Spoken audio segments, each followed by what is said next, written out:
નમસ્કાર મિત્રો, આજે આપણે વાત કરવાના છીએ મુસલમાન સાથે બનેલી ઘટના. જલારામ બાપા અને વીરબાઈ માએ એવું નેમ લીધું હતું કે દરરોજ કોઈ સાધુ સંત કે અભ્યાસગતને ભોજન કરાવ્યા પછી જ પોતે ભોજન કરવું. જ્યાં સુધી કોઈને રોટલો ન ખવડાવે ત્યાં સુધી પોતે પણ ભોજન ન કરવું અને ભૂખ્યા જ રહેવું. ક્યારેક તો એવું પણ બનતું કે જલારામ બાપાની જગ્યાએ કોઈ પણ સાધુ સંત કે અભ્યાસગત ન આવે. જ્યારે પણ એવું બનતું ત્યારે જલારામ બાપા વીરપુર ગામના પાદરમાં જતા અને જો કોઈ સાધુ સંત કે અભ્યાસગત મળે તો તેને પોતાની જગ્યામાં લઈ આવતા અને ભોજન કરાવતા. તે દિવસે પણ એવું જ બન્યું. જલારામ બાપાની જગ્યાએ કોઈ પણ સાધુ સંત કે અભ્યાસગત ન પધાર્યા. કંઈ પણ થાય પણ જલારામ બાપા અને વીરબાઈમાં દરેક પરિસ્થિતિમાં કોઈ પણ સંજોગોમાં પોતાનું નેમ પાળતા. વીરબાઈ માએ કહ્યું, ભગત, આજે તો આપણી આંગણે કોઈ પણ અભ્યાસગત કે સાધુ સંત નથી પધાર્યા. જ્યાં સુધી કોઈ ભૂખ્યાને રોટલો નહીં ખવડાવીએ ત્યાં સુધી આપણે પણ રોટલો નહીં ખાઈ શકીએ. જલારામ બાપાએ કહ્યું, ભંડારી, હું ગામના પાદરમાં જઈને જોઈ આવું. જો કોઈ અભ્યાસગત કે સાધુ સંત મળે તો તેમને જગ્યાએ લઈ આવું, નહીંતર આજે ઉપવાસ કરી લેશું. જેવી મારા રામજીની મરજી, એમ કહીને તેઓ ગામના પાદરમાં ગયા.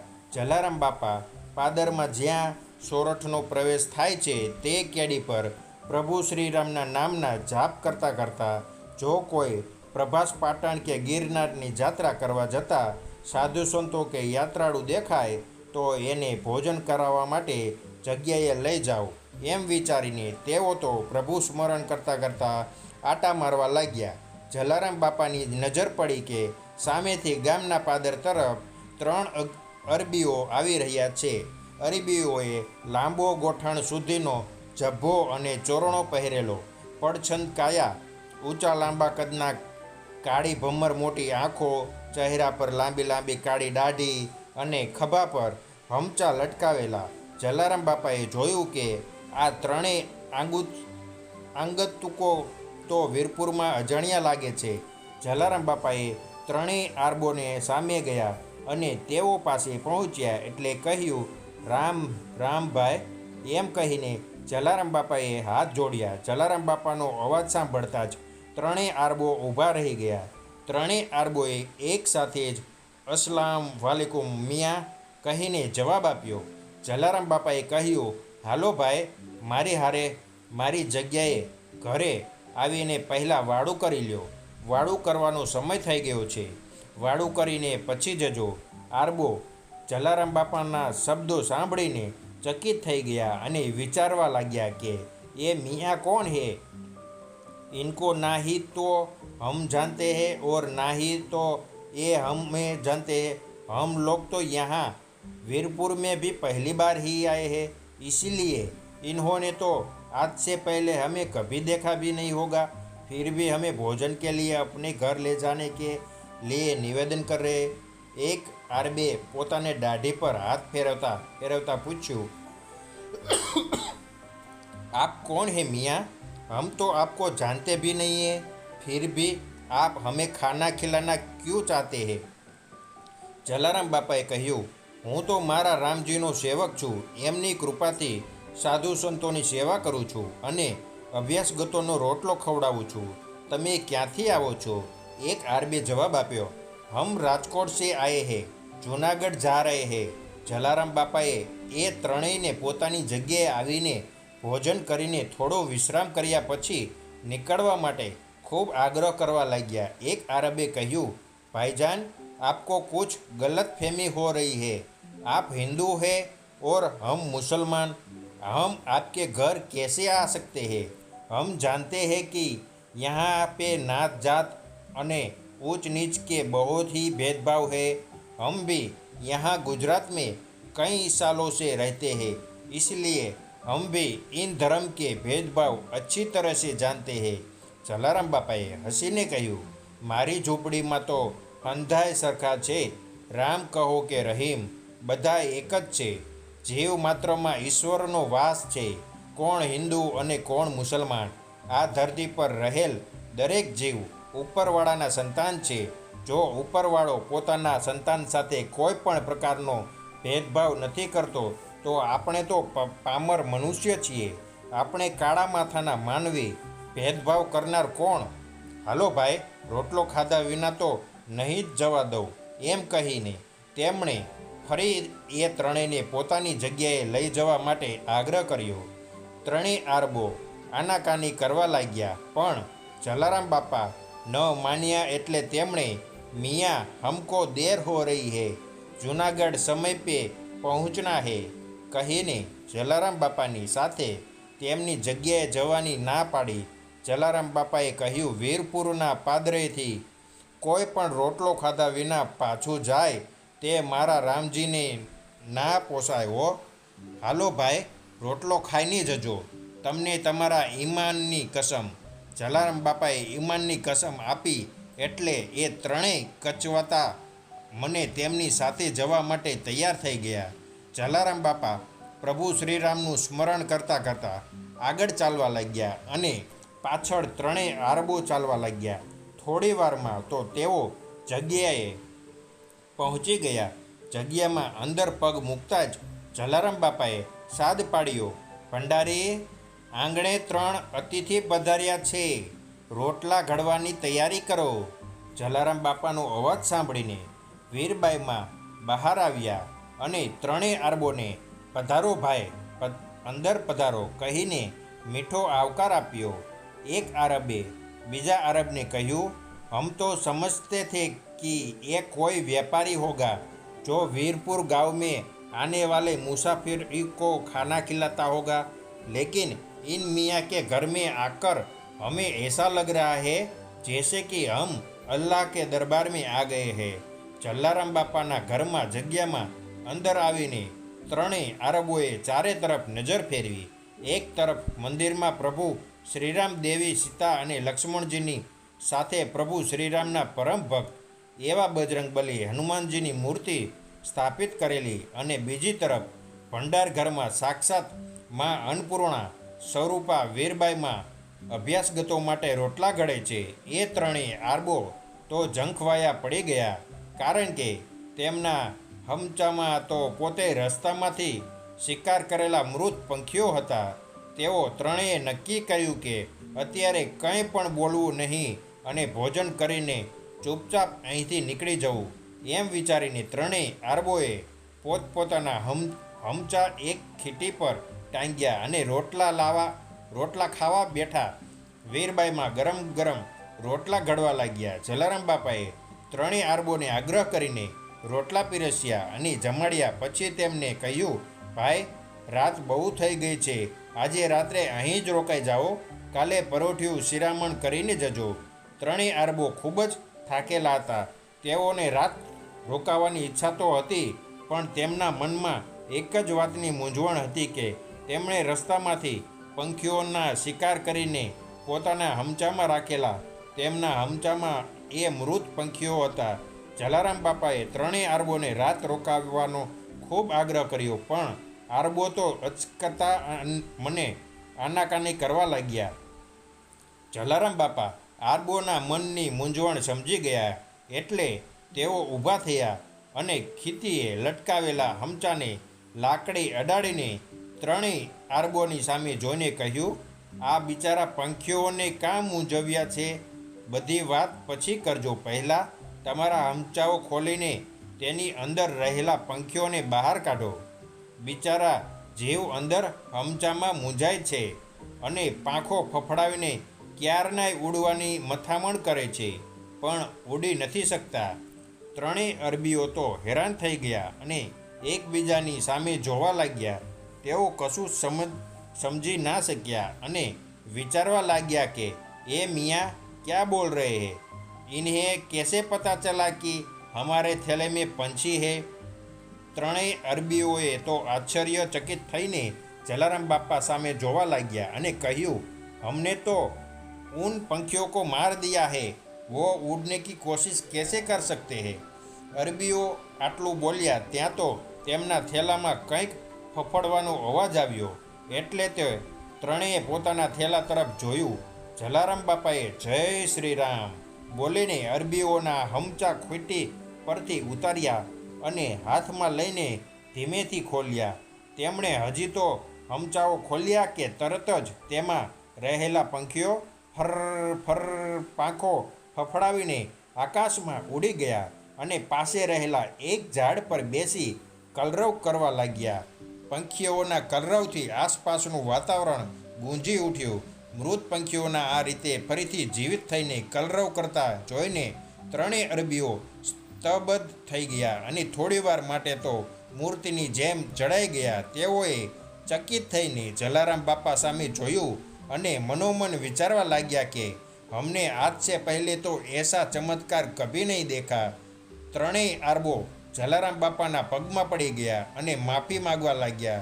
हमें माफ़ कर देना, हमने बेगुनाह पंछियों की जान लेकर पाप किया था, पर आपने उन पंखियों को जीवित करके हमारे सर से पाप को मिटा दिया.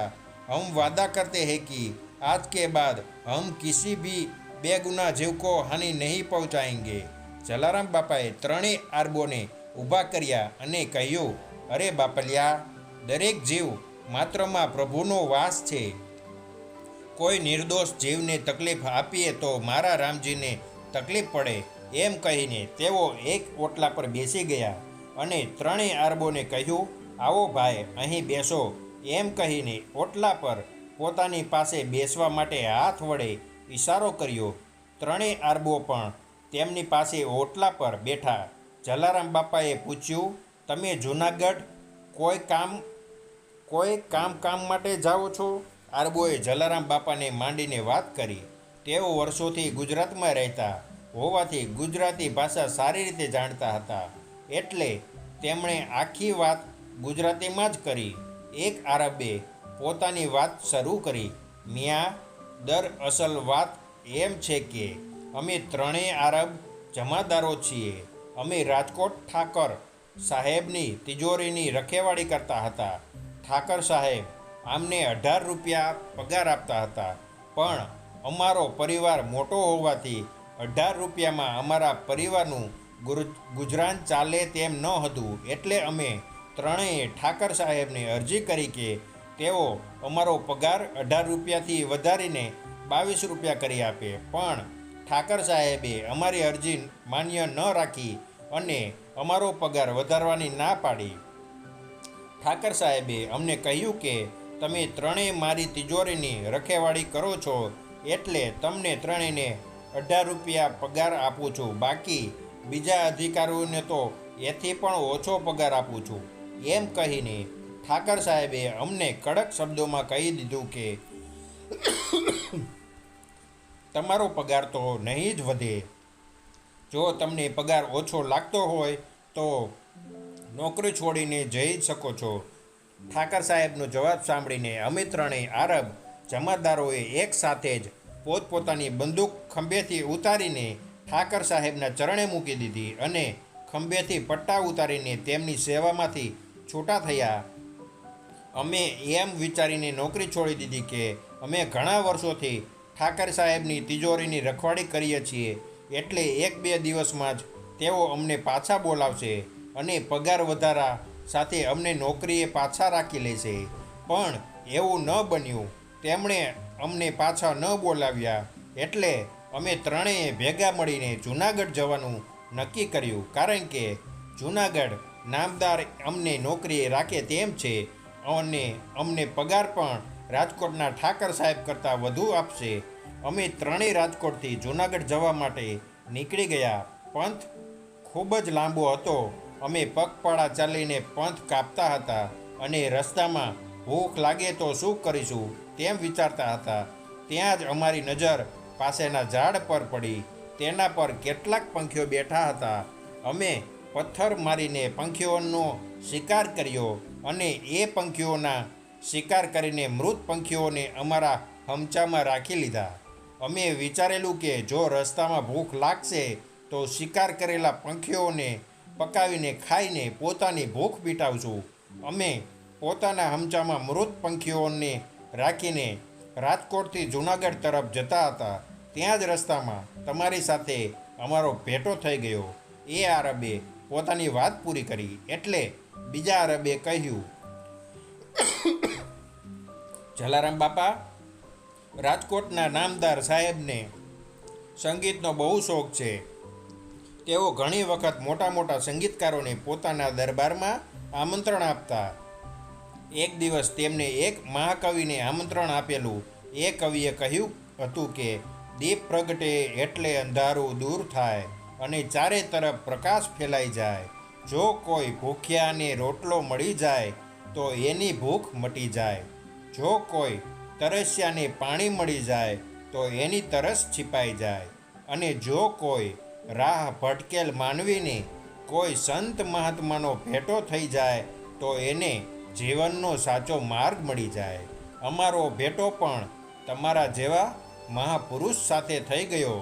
તમને મળ્યા પછી અમને નિર્દોષ પંખીઓનો શિકાર કર્યો એ પાપનું ભાન થયું. એ પહેલાં પણ અમે ઘણી વખત નિર્દોષ પશુ પક્ષીઓનો શિકાર કર્યા છે, પણ ક્યારેય અમારા અંતર મનમાંથી એ અવાજ નહોતો આવ્યો કે કોઈ નિર્દોષ જીવને હાનિ પહોંચાડવી એ મહાપાપ છે. પણ તમારી જગ્યામાં પગ મૂકતા જ અમને એ વાતનું ભાન થયું. અમે તમને વચન આપીએ છીએ કે આજ પછી અમે ક્યારેય કોઈ નિર્દોષ જીવને હાનિ નહીં પહોંચાડીએ.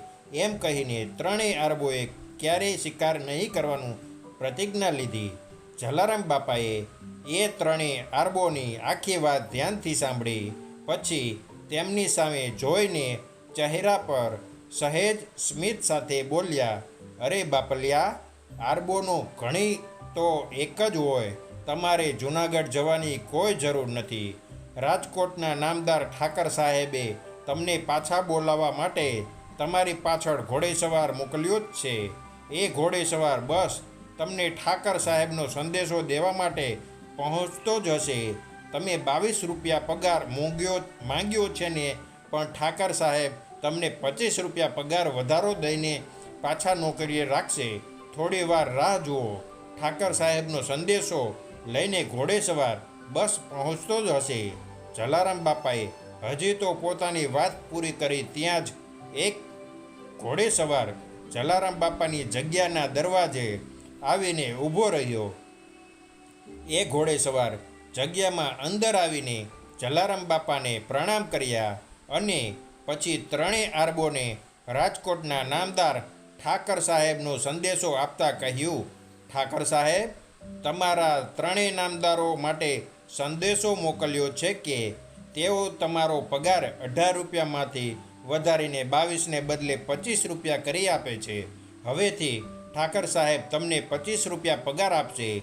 પગાર વધારવા સાથે તેમણે તમને ત્રણેયને નોકરી પર પરત ફરવા માટે કહ્યું છે.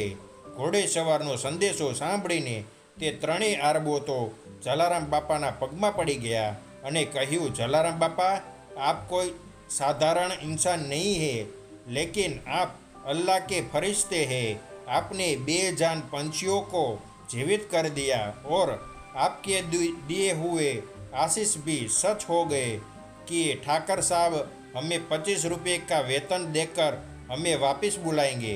आप तो हमारे लिए पीर पैगंबर है. आप हमारे लिए ओलिया देवदूत बन के आए हैं. એમ કહીને ત્રણેય આરબોએ જલારામ બાપાને ચરણે 5-5 રૂપિયા ધર્યા અને તેમને પ્રણામ કર્યા. પછી કહ્યું, જલારામ બાપા, અમે તમને જે વચન આપ્યું છે એ વચનનું પાલન અમે આજીવન કરીશું અને અમે ત્રણેય જ્યાં સુધી જીવીશું ત્યાં સુધી એક કોઈ પણ પશુ પંખીનો શિકાર નહીં કરીએ અને કોઈ પણ નિર્દોષ જીવને હાનિ નહીં પહોંચાડીએ.